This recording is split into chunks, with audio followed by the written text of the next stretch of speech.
Welcome to the weekly current affairs class. Today we will be dealing with topics from society as well as security.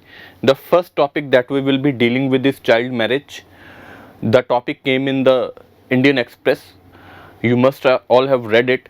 The topic dealt with child marriage, the status in India, the what we say, the root causes of child marriage, and the government initiatives, how the government is basically thinking of ending it. So here we will first of all deal with what constitutes child marriage. See, for that we have a very clear cut definition that child marriage refers to a marriage of the contracting parties. If you must know that if a child in context of male is below 21 years of age and in context of female is below 18 years of age, what will constitute a child marriage? You must be very clear with this definition. Okay, in if a male child is less than 21 years of age, or if a female child is less than 18 years of age, then it will constitute a child marriage. So what is the status of child marriage? As per the recent National Family Health Survey 5 that happened, basically it stated that 40% of the world's 60 million child marriages basically happen in India. That if 100 marriages are happening at a world scale, basically that are constituted as child marriages, of them 40 are basically happening in India, and in that number basically constitutes in quantitative figure is 60 million. Okay, then it also states that in the recent National Family Health Survey 5 data, it states that 23.3% of the child marriages happened in India in the last years. Okay, and further it stated that the largest population of tribal poor. Okay, they have been very specific in this context. Tribal poor can be constituted by any caste, class, religion, but specific identity, tribal poor have a highest prevalence of child marriage in India. Okay, Jharkhand is the basically foremost state in this category with 32.2% of the women in the age bracket of 20 to 24 got married before 18 according to National Family Health Survey 5. And further it states that child marriage is far more prevalent among girls rather than the boys. It means that it has been observed that female child is more likely to get married before 18 years of age rather than the basically male child getting married before 21 years of age. So this kind of statistics, it is always helpful in your answers whenever you write the introduction. Okay, it can be a value addition. Okay, always go for empirical data that can basically from where you can fetch more marks. So if a question comes in UPSC mains or any another test you give, so you will write a definition that what is child marriage, and you will present a recent statistics, and the most recent one is a National Family Health Survey 5 that you will state that 23.3% of the child marriages happened in India, and Jharkhand is a leading state among that. Okay, and it has been said that the child marriage is far prevalent among girls rather than boys, so it has a gender dimension to it. It has a gender dimension to it. Okay, so moving forward, we will discuss basically what are the reasons for the prevalence of child marriage. Okay, so first of all, the first reason that has been given is that is poverty. Okay, we have seen that in many newspapers. Okay, over a period of time in your neighborhood, in your locality, you must have seen the news with respect to a child marriage happening in your locality. Okay, what is the major reason for that is that majority of the families are poor, so they want to avoid the burden. In our Indian society, there is a concept that more the age of the girl, the more the dowry. So if a family is already poor, So they are wary of this. Basically they feel that if we will marry a girl child at an early age, we will have to give less dowry. Further, the issues like child expenditure on education, expenditure on health, expenditure on nutrition, expenditure on consumption. Okay, to avoid all this, basically the families go for child marriages so that basically they can basically ward off the responsibility of a girl child. So first, our foremost reason here is that is poverty. The second reason that we have here is that is patriarchy. What is patriarchy? Basically, again, to give you a short context, where basically males seek obedience from women.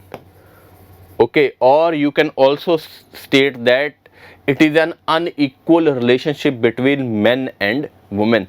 So girls in our patriarchal setup is believed to be somebody's property, okay, and are considered to be a liability, as they are not seen as individuals who can contribute productively to the family. These beliefs lead parents to marry the girl child. For example, in our religious texts, it has also been written that first of all, a girl child is a responsibility of a father. If father is not there, then brother. If after marriage, basically the responsibility of a husband. After husband, the responsibility of a male child. Okay, so in none of the stages here, basically the female child is considered to be autonomous in her life, even when she was a child, even when she was adult as married, and even when she was an elderly. Now she is under the guardianship of her male child. So patriarchal setup believes that basically females are the responsibility of males in society, so this responsibility must be transferred as early as they can. So this also leads to the concept of or prevalence of child marriage in society. Next issue is basically with respect to social mobility. The institution of marriage is often used to strengthen economic and social ties, okay, between the different families, and a young girl may be offered to a family in order to improve the financial and social standing of the girl's family. We have many a times seen that a child, basically a marriage is not seen as a compatibility issue. Okay, it is not seen that whether a male and a basically female are compatible between themselves, whether they have an understanding of each other or not, but the ties basically happen because the families are good, they have economic standing. Okay, the families of both the male as well as the females feel that if they will basically, if their children will get married, their bond will strengthen and their social standing will increase. Many a times here choice is not given to basically neither the male or the female. It is decided by the families or the parents of the both male and female, that see, it is good for us if you will get married in that family. Okay, it will give rise to our social standing, it will strengthen our economic position, so you will have to get married in that scenario. So in many a times, basically, if the concept of choice is to be made compulsory, okay, it has to be enforced upon a male or a female child, then it is basically considered essential that when a child is young, when he or she cannot basically deny your what we say command, that is a best scenario to marry a child. Because as the child will grow, basically he or she will be in her 20s or her late 20s. Okay, they will be financial independent, they can disobey, okay, the decision of the parents that see, we do not want to get married here. But if a child is of 15, 16, 17 years of age, they will have no financial independence. Okay, they will be more fearful of the parents. So that way you can basically easily what we say marry a child. So this is another issue. So what are the basic reasons here? First of all is the poverty, okay, the issues with respect to expenditure. Then there is the patriarchy, okay, the basically male guardianship of the females. And next one is the social mobility with respect to the economic and social standing of the parents, and no choice given to the individuals who are getting married. Moving forward, the next issue is that is of legal conundrum. Okay, Prohibition of Child Marriage Act basically prohibits marriage of women before the age of 18, but Muslim personal law, okay, mentions puberty or age or 15 years as a minimum age of marriage. You first of all, two things you must recognize here. First one is that we do not have uniform civil code. There are some personal laws, okay, that are still applicable. It means that there are some religious communities whose civil relationship are still guided by their own personal laws, okay. So that is a basically contradiction, okay, or dichotomy that is present between the constitution and the personal laws. And second, you must consider that India is a religious society. It is a way of life, okay. So whenever there is a contradiction between what is said in the constitution and what is said in a religion, people are in a basically conundrum. They face a dilemma that what we have to accept, okay, whether we should accept our tradition, we should accept our religion which is a guiding force for us, or we should accept our basically constitution. And in majority of the times we see that basically people give preference to the religious beliefs or the religious guidelines. So that is why there is a issue of child marriage that is still prevalent in Indian society, that people feel that our religion is more right than the constitution, and child concept of child marriage is still prevalent in India. As the example has been given to you, there is a contradiction. Constitution says the age of 18, here religious law says the age of 15, okay. Next one is insecurity. Okay, sometimes basically what happens is we have seen over the period of time that violence against women, okay, is rising in the form of rape, murder, sexual assault, okay, acid throwing, all that, eve teasing, number of things that you can mention here basically. And to protect the girl child from this kind of scenario, basically, okay, unmarried girls, basically, because sometimes parents, if they are elderly, okay, or they feel that they cannot protect their girl child, basically they feel that they are in a hurry that they should marry their daughters as soon as she attains the age of puberty or even before that, so that basically her husband can basically properly guard her or can provide some sense of security to her, so that she can be saved from this kind of violence. So that is the issue. Next issue is basically share in the ancestral property. Early marriage is a way of denying share of ancestral property to the females, because as the child will grow, basically he or she will get specifically with respect to girls, as she will be attaining the education, she will be more aware about her civil political rights, rights to inheritance. As she will be become an adult, she will be able to face her husband, she will be able to question her decisions, okay, and even may ask for her inheritance in the property. So it is thought that basically they should be married at an early age before 18, so that they will have less awareness about their civil and political rights, okay, they will have less awareness with respect to the rights of inheritance. And basically by way of that early marriage, when she will have less awareness, the parents or the brother will not have to give her a share or inheritance in the ancestral property. So that is also a reason, okay. This is basically the reasons that are given. You can go for another scheme also, that social, political, economic, cultural, okay, you can also go for this scheme in order to identify the reasons for the prevalence of child marriage in India. So In brief, I will again highlight here what is written, what is the legal conundrum, okay, the problem with respect to religious laws and with respect to the constitution, and then there is the insecurity because of violence, and then there is the issue of share in the ancestral property. Okay, and in last slide we also have seen the issue of patriarchy, issue of poverty. Okay, so these are the issues because of which child marriage is still prevalent in India.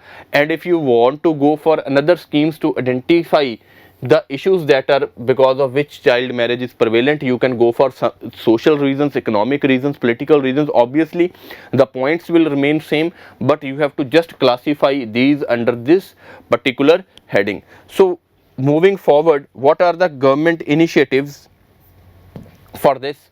Okay, the major thing basically that is prevalent is the Prohibition of Child Marriage Act 2006, which specifically provides for punishment, okay, in the case of basically child marriages. Okay, then there is a POSCO Act basically 2012. Okay, then there is basically proposal of increasing the legal age of marriage for women. J.R. Jaitley committee was also announced basically in this regard, that the age of legal marriage should be increased for the girls as well from 18 to 21 years. This thing can be also asked with respect to your prelims exams, because UPSC has been asking this type of question for a long period of time now. They can ask you specifically with respect to that, why was J.R. Jaitley committee constituted, and in one liner 4 basically options, or it can ask you that to increase the legal age one committee was introduced, and in options it can ask you 4 committees, and J.R. Jaitley committee will be the one of the options. And another one is a Beti Bachao Beti Padhao Abhiyan. These are the 4 things, and you can also further link it with your fundamental rights, that is article 21, that is right to life with dignity, right to life with dignity. So these are the government initiatives that are prevalent here. Okay, so you have a comprehensive coverage of a topic for child marriage, that is what is child marriage, what is the status of child marriage in India, okay, what are the reasons for the prevalence of child marriage, and what are the government initiatives in this regard. And if it is possible, try to go for the objectives, not in detail, just the objectives of this, both the acts basically. I hope so you must have covered in this within your classes, but if you haven't, just Google it and try to go through the objectives of this. Okay, next issue that we will be dealing is that is of Malabar exercise from your security. Okay, what is Malabar exercise? First of all, again important for your prelims exams specifically, it was started in 1992. Okay, first of all, you need to remember the fact that it began as a bilateral exercise. Bilateral means between 2 nations. Bilateral exercise between the navies of India and United States. First of all, when it was started in 1992, it was not a multilateral exercise, but it was a bilateral exercise. Okay, it happened between the navies of India and United States. When it was expanded in 2007 with the participation of Japan, Singapore and Australia. Okay, 3 nations basically, Japan, Singapore and Australia. Okay, now Japan has become a permanent partner in 2015. When it has become a permanent partner 2015, Australia again participated in the exercise again in 2020. So you have a lot of prelims question here. First of all, the UPSC may ask you whether it is a bilateral or a multilateral exercise. Okay, the question can be framed 2 ways basically. The first of all, when the Malabar exercise started, whether it started as a multilateral exercise or a bilateral exercise, you will say bilateral. But now, is it a multilateral or bilateral exercise? It is now a multilateral exercise. So next question can be asked with respect to expansion, that when it was expanded. Okay, or the basically the navies of which countries basically participated here, that can be asked. Basically can be asked with respect to when did Japan became a permanent partner, whether when it first participated in 2007 or in 2015. You have answered 2015. Next, it can also be asked with respect to that Australia is a permanent partner or basically not, or basically whether Australia has been continuously participating since 2007. You have answered no, that it first participated in 2007 and after that it participated in 2020. So lot of things can be asked from here. You must remember these facts. Further, the next fact that is important is that it was earlier when it started in 1992, it was not an annual exercise, means it did not happen every year. It did not happen every year since its inception. After 1992, two more editions of the exercise were carried out in 1995 and 1996. It means after 1992 the exercises happened in 1995, then it happened in 1996, which again there was a break until 2002, and in the aftermath of India's nuclear test from 2002 the exercise has been conducted every year. So it may also be asked whether the exercise, the annual exercises, okay, when did it started? In 1992, when India basically started this Malabar exercise. From the very beginning it was an annual exercise, or it became an annual exercise after that. You have an answer that no doubt it started in 1992, but it was not an annual exercise. It became an annual exercise only after 2002. Moving forward, further, the next topic that we will be dealing with is that is SEWA. Okay, the recent article basically came in the newspaper in the context of, just give me a second, in the context of demise of Ella Bhatt. Okay, she died basically, so rest in peace to her. Okay, a very prominent social activist, Gandhian leader, okay, was a member of a parliament also, was a member of a planning commission also, okay, was the pioneer of a group called SEWA, Self-Employed Women's Association. Okay, you must have studied within your classes in the context of self-help groups, okay, but I will tell you in brief in the context of article, okay, what was the objective or what was the focus of a SEWA. So SEWA, it was founded in 1972, okay, by Ella Bhatt as a branch of Textile Labour Association, a labor union founded by Mahatma Gandhi in 1918, if you remember from your history classes, okay. So it is the largest organization of the informal workers in the world, okay, and specifically, and majority of these workers basically constitute women, okay. The group operated particularly in the context of women by empowering her, by catering to her needs, catering to their needs, okay, by providing them savings, by providing them the strategies for micro entrepreneurship, by providing the bank linkages, all the strategies that we will be discussing here, okay. So what were the strategies adopted by basically SEWA? First of all, before we start with this, we need to know what is self-help group, okay, because you will get a mention of it.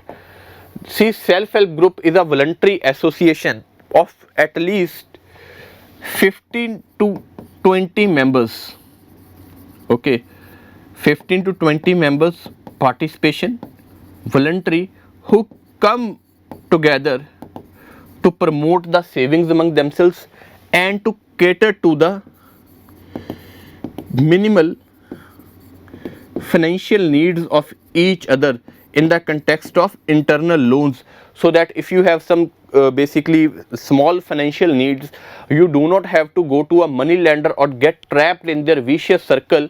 Okay, that need is basically solved internally by these members. Okay, whatever the funds they pool out of that, basically a loan is given to basically individual who is in the need of that loan. Okay, and basically there is also a possibility that basically the loan will not be defaulted, because the member is known to everybody. She is a member of that self-help group. Okay, that is known by everybody. So the possibility of a return on this loan is basically very high, so a risk ratio is very less. So first of all, asset creation. This was the first strategy that was adopted by SEWA.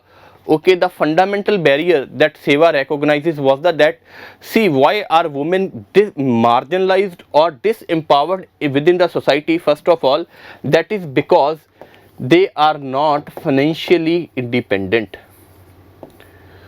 They are not financially independent. And why they are financially not independent? Because first of all, they not have jobs, because of which they do not have income. Second thing, okay, they do not have assets in their name. Okay, if they will be having some property in their name, okay, they will be more respected within their households. Okay, they will be, their decisions, they will be able to participate in the decision making. Okay, their advice will also be sought by the family members. So first strategy they adopted that by them was the lack of assets under their name, which often forces into the debt trap and leave them poor and marginalized. So what did SEWA did was, SEWA views asset creation at individual level, okay, through savings. As I have already told you in the SHG, what they did was basically they promoted the savings among their groups. They pooled their savings and basically motivated the individuals, specifically female members, to buy the assets in their name, so they can become financially independent. They can generate income from their assets, and when they will basically be financially independent, they will be financially empowered. Their advice will be sought in the homes. They will be more able to participate in the decision making in the homes. Okay, their status in the family will improve. So saving as the first essential step to strengthen the members' livelihood as well as their credit worthiness. Because whenever, for example, now you are doing a job, okay, they are promoting a savings. Okay, now you have, through that savings, you have created an assets. Further, basically you want to start some business, okay, in your name. So whenever you will go to a bank, they will check your credit worthiness. Now you have a collateral also in your name. Okay, and they will see that you are going for constant savings, and they will be more, what we say, appreciative of you in the context of giving you the loan. So that was the first strategy that was adopted. Second one was organize women members into the self-help groups. Okay, as I have already told you, what are self-help groups? Basically the members who come voluntarily together to pool their savings and solve the financial needs, so that they do not have to go to a money lenders to get the loans at a higher rate of interest, or even to the banks. Okay, and do not become trapped in the vicious circle of poverty. So what they did was to achieve the collective strength, bargaining power, and greater productivity. SSGs have helped in starting micro enterprises, investing in new equipment, financial working capital, on freeing themselves of an exploitative loan from the local money lenders. So what did SSGs did? Okay, whatever the funds they basically pooled, on the basis of that they started giving loans to the members.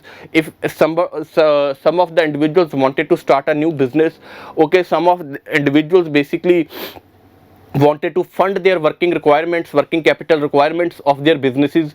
Okay, some of them wanted to buy a new equipment. If, because why this strategy was adopted is that needs to be understood, because if you will go to money lender for these requirements, they will charge you a very high rate of interest.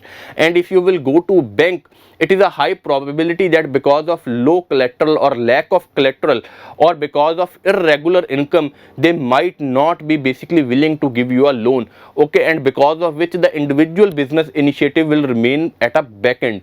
So to solve that problem, basically SSGs were formed, the funds were pooled, and out of that funds basically the loans were given to the basically members to start their businesses, to fund their equipment, to fund their capital needs, so that they can be saved from the exploitative money lenders as well as the banks, and so that women can also become entrepreneurs in society. So this was the second strategy that was adopted.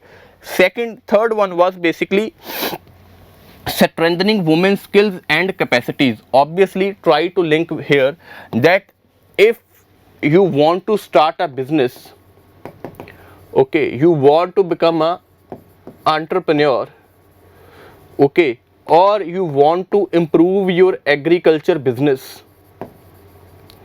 or you want to start any A, B, C type of business, anything, okay, it is essential that you have the skills for that productivity. Okay, if you want to have basically become invested in agriculture, you should know that basically what are the requirements of agriculture, how basically seeds are sown, what is the technical requirement, all that things need to be known. If you are in a business, you should know the marketing requirements, the basically the how the business is expanded, what are the credit needs, so to become them an efficient businesses, so that businesses do not fail. Basically that entrepreneurship that has been decided by women, okay, they stated that basically we will provide them with financial literacy, we will provide them with business management, market assessment, agriculture techniques to encourage their growth as entrepreneurs, so that they can become successful in their fields. Okay, even if they are willing to adopt agriculture, if they are willing to start their own businesses, so that basically they are aware of the technical things that are required for a businessman or businesswoman to know that how the business operates. Okay, so strengthening the skills and the capacities. And the last one is basically encouraging the capital formation at two levels. First one is at household level and second one is at enterprise level. Why the capital formation at household level? It has been seen that even if take the example of COVID, that if you don't have savings or you do not have some funds, okay, extra funds, okay, there is a problem with respect to meeting the health, education and consumption related needs, specifically seen in the context of COVID. Okay, many of the individuals, because they did not have the funds to basically go through the COVID treatment, okay, they had to take the loans, okay, and people also lost their jobs, and this thing basically pushed them into the poverty. So it was kind of a safety valve, that if you will be having some extra funds pooled in your account, okay, that may be used at the to fund the household needs, that needs maybe of health, that needs maybe of education of your children, that needs maybe of consumption related needs, okay, so that you do not have to go to a money lender, you do not have to go to a bank to fund those needs, so that you can be saved from the poverty. Next thing is at the enterprise level. Why at the enterprise level? To start a new business and expand the existing ones. Okay, if you want to start a new business, so that basically what they try to do, link it with the SSGs, okay, that if you will have your own saving, the more the saving, the less will be your credit requirements.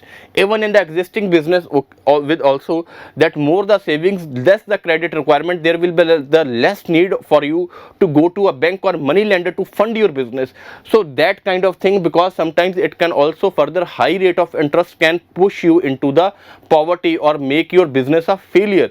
Okay, and it was done through the combination of savings and credit services given by the SSGs to their own individual members. So this was a seva. The particular question in this context can be asked with respect to that what was seva, okay, or what was the strategies that were adopted by seva to improve the basically position of women in society. So you have all the points that are needed, that see they were, the strategy adopted was of strengthening the skills and capacities of a woman, okay, encouraging capital formation at household and at the enterprise level, the focus on the asset creation, okay, organizing women into the SHGs. These were some specific strategies that were adopted by the seva organization. So this was there within the context of seva. Moving forward, just give me a second. Okay, the next issue is with respect to the counter terrorism. Okay, you must have read an article about this also. This was basically on 9th of November, I think. Okay, the article stated that, see, the global war on terrorism has not been yielding desired results, as can be seen from the recent events, that the fight for terrorism, to fight to eliminate terrorism, the fight has not yielded desired results because they are still able to finance themselves. Okay, on social media they are still able to spread their messages, they are still able to recruit the individuals. Okay, some groups have not been banned. Okay, they are still able to penetrate attacks against the another countries. Okay, they have been able to make use of new emerging technologies against the countries. So that is why the global war on terrorism basically has not yielded results, and this question can be asked with respect to your mains examination also, and you will need to provide some specific examples in that context. For example, the first example that can be provided here is of China, okay, which has ensured that the UNSC does not designate Masood Azhar or Hafiz Saeed, okay, as the global terrorist. There has been always, whenever the issue comes up, basically it is vetoed by China. So that is basically taking a toll for India with respect to the fight against terrorism. Then the weak international reaction to Taliban's takeover of Kabul. Even US invaded in that context, that we will not allow Taliban in 2000, that we will not allow Taliban to take over Afghanistan. It is a terrorist organization, but now it has left by negotiating a deal with Taliban, and Taliban has taken over, and more or less basically the countries have accepted the takeover. Okay, next, basically the financing is happening through the use of bitcoins or cryptocurrencies. That these are the blockchain, you must know that these are the blockchain technologies. Okay, they are encrypted, they cannot be traced. Then basically new social medias like the use of dark web, okay, that is being used basically to spread the messages, to recruit the individuals. Then the emerging tech drones, you must have seen newspapers many a times that the terrorist groups or even Pakistan makes use of the drones to send the smuggling things or the arms or the drugs in India, in on the basically Amritsar, what we say, the western border, that we have with respect to Punjab border. Okay, or even in context of, basically you will see in the context of what we say Indo Bangladesh border also, that is there, that has been sometimes used to infiltrate. Okay, the drones for example are used to deliver funds, okay, drugs, weapons, ammunition, and even improvised explosive devices. Okay, then use of biofare into targeted populations, chemical attacks on the population by the terrorist groups. On from all these events, we can see that basically the global war on terrorism has not yielded the desired results as it should have. In fact, we can see that with the rising technological advances, the fight is weakening. So in this context, what we need to do, we need to adopt a strategy to counter the terrorism, okay, to eliminate the terrorism. What we need to do, we need a three-pronged, okay, multi approach. You can say we need a three-pronged approach that focuses upon security first of all. Okay, purpose should be to eliminate the terrorist groups. It can be done by ensuring proper deployment, modernization of forces, electric fencing on the borders, and preemptive strikes strengthen the state security. It means that increasing the capability of countries to fight against the terrorism, both in context of modern weapons, by using the modern technology like electric fencing on the borders, in every possible way, so that they can fight the terrorist groups. Second one is basically with respect to economic is in context of basically funding of terrorist groups. So what needs to be done is purpose is to cut social support to terrorist groups, that is neither funding them nor legitimizing them, and basically not, they should not be able to make any recruitment within any country. The idea is developing by providing employment and economic engagement of people in infected areas of terrorism. What needs to be done is basically, first of all, cut the funding of the terrorists so that they are unable to operate. Second thing is, where terrorism is basically a major center point, we need to go for the development of those areas. We need to provide the economic benefits to those areas. In fact, we need to provide employment to the people so that basically they can be driven away from the terrorist groups. Third one is basically political. Political is about negotiation of all stakeholders, offering terrorist groups to fulfill their demands through constitutional and legal means. Generally, it is amnesty gets announced for the entire group, are basically negotiating a deal with terrorists, that see that you will not be able to fight against the state if you have some deals, basically negotiate with the state, okay, or basically fulfill the demands in the context of constitutional means that are provided to you by the state. Even in the context of India, see, to many Naxal groups, basically the states has given amnesty and has argued that if you want to wage your demands, okay, if you want to fulfill your demands, fulfill within the context of the constitution.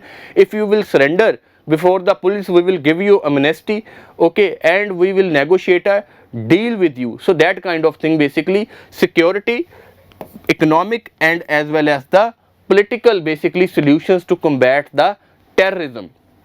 Next, basically India has further provided a 5-point formula to deal with terrorism, okay. First of all, it has argued that we should go for exchange of timely and actionable intelligence, that countries should cooperate among themselves to provide the actionable intelligence so that they can act against terrorist groups or individuals.